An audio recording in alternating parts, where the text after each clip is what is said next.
Homer and Marge stealthily opened a large gate. They discovered that a secret meeting was being held. The agenda of the meeting was the expulsion of the Simpson family.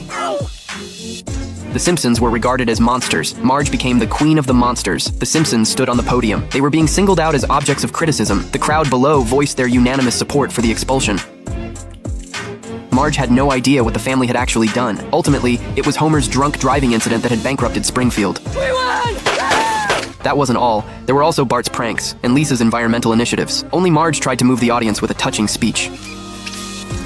However, she was labeled the worst member of the Simpson family. Now, just a second here. No, we're not perfect. In the end, the Simpsons were paraded through the streets as if they were demons, and only Homer was forced to wear a costume made of feathers. A resentful Homer cursed the town with a 1,000-year drought, but his wish did not come true. I mean, a 1,000-year flood.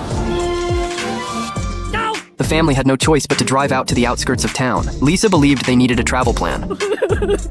Oh, let's face it, I'm the one that's brought this fate upon us. That lasted until Bart needed a bathroom break. Homer pulled the car over to the side of the road. There, their path was blocked by a man wielding a shotgun. The socially adept Marge explained that they had been exiled. To their surprise, the gunman welcomed Homer's family. Furthermore, he hoped the Simpsons would join the Outlands.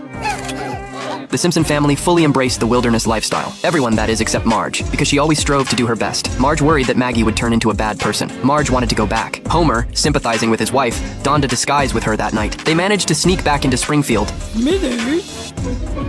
Homer and Marge sat atop a giant donut, gazing at the moon. They had never imagined such a romantic night. The couple arrived at their front door. Homer tore off the police tape sealing the house. The two of them shared a night of bliss. But things took an unexpected turn. They were surrounded by the police. The people of Springfield followed close behind. All right, you caught it. What are you gonna do about it? Throw us out of town again? The townspeople declared that the Simpsons must be punished. Under the watchful eyes of the crowd, Homer and Marge returned to the Outlands together. We'll bow to them. Let's go, Smithers.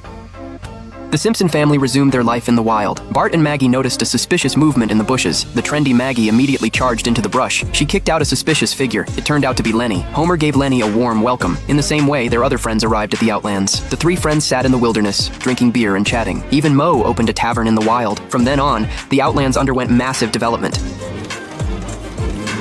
However, the corrupt government also wanted to join the new home. The school teachers were no exception. A civilized world was established once again. In the end, Principal Skinner was the only one left in Springfield.